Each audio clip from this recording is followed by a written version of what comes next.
5 അപ്പം കൊണ്ട് 5000 പേരെ പോഷിപ്പിച്ച കഥ അറിയാത്തതായിട്ട് ആരെങ്കിലും ഉണ്ടോ ഇവിടെ? ഇല്ല.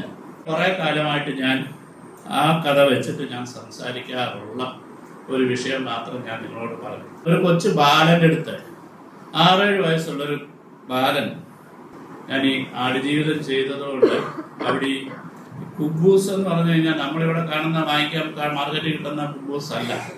ഈ ബെദുവൻസിന്റെ കുബൂസ് എന്ന് പറഞ്ഞാൽ നമ്മൾ ഈ പണ്ട് അമ്മച്ചിമാരൊക്കെ ഉണ്ടാക്കുന്ന ഓറോട്ടിയൊക്കെ ഉണ്ട്. ഓറോട്ടി എന്ന് പറഞ്ഞ ഈ കൈ വെച്ച് ഇങ്ങനെ പരത്തി പരത്തി എന്ന് പറഞ്ഞ പോലെയുള്ള അതിൻ്റെയൊക്കെ ഒരു ഭയങ്കര കട്ടിയുള്ള ഒരു സാധനമാണ്.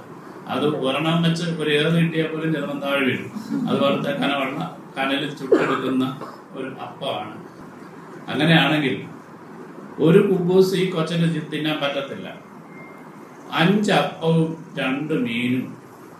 ഈ കുട്ടിക്ക് ഈ 5 അപ്പം എന്തിനാ കൊടുത്തത്? ആരാ കൊടുത്തത്?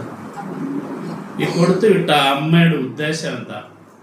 ഇത് എവിടെയും സംസാരിക്കാത്ത എന്താണ്, കാണാത്ത എന്താണ്? അപ്പൊ എനിക്ക് തോന്നിയേ നമ്മൾ ഈ അത്ഭുതങ്ങളുടെ പുറകെ പോകുന്ന ആൾക്കാരാണ്.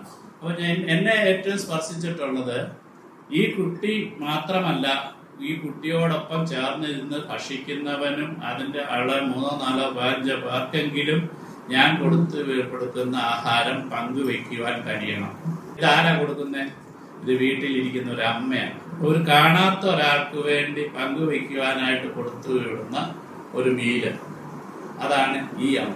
ഈ അമ്മയെ നമ്മൾ കാണുന്നില്ല. ഈ അമ്മയെക്കുറിച്ച് നമ്മൾ സംസാരിക്കുന്നില്ല. നമ്മൾ സാധാരണ പിള്ളേർക്ക് നമ്മൾ കട്ട്ലേറ്റ് ഒക്കെ സ്കൂളിൽ പോകുന്നത് 2 കട്ട്ലേറ്റ് കൊടുത്തു വിടുകയാണെങ്കിൽ പറയും മുഴുവൻ തിന്നണം, വേറെ കൊടുത്തേക്കല്ല ആർക്കും. അല്ലേ? അങ്ങനെ പറഞ്ഞില്ല നമ്മൾ പിള്ളേരെ പുറത്തു വിടാം. മുഴുവൻ തിന്നണം, അല്ല പിള്ളേർക്കെല്ലാം എടുത്ത് കൊടുത്തേക്കല്ലേ എന്ന് പറയും. നമ്മൾ അല്ലാതെ ഒത്തിരി ദാനം ചെയ്യുന്നവരാണ്. പക്ഷെ നമുക്കറിയാതെ ഒരു ഇൻസ്റ്റന്റ് ആയിട്ട് അങ്ങ് തോന്നുക. കുട്ടിയെടുത്ത് അവനെ അങ്ങനെയാണ് പറഞ്ഞു പഠിപ്പിക്കുന്നത്. പിന്നെ വലുതായി കഴിയുമ്പോൾ അമ്മയ്ക്ക് എന്തെങ്കിലും കൊടുക്കണമെന്ന് അവൻ്റെ അടുത്ത് പറഞ്ഞു കഴിഞ്ഞാൽ കൊടുക്കും. അപ്പം ഞാൻ ഈ അമ്മയൊന്ന് നിങ്ങളെ ഒന്ന് പരിചയപ്പെടുത്താനാണ്. ഇങ്ങനെ ഒരുപാട് പറഞ്ഞിരിക്കുന്ന അമ്മമാര് ബൈബിളിലുണ്ട്. അപ്പം നന്മ ചെയ്യുന്നിടത്ത് അതിൻ്റെ ഒരു ഉറവിടമുണ്ടാവും എപ്പോഴും.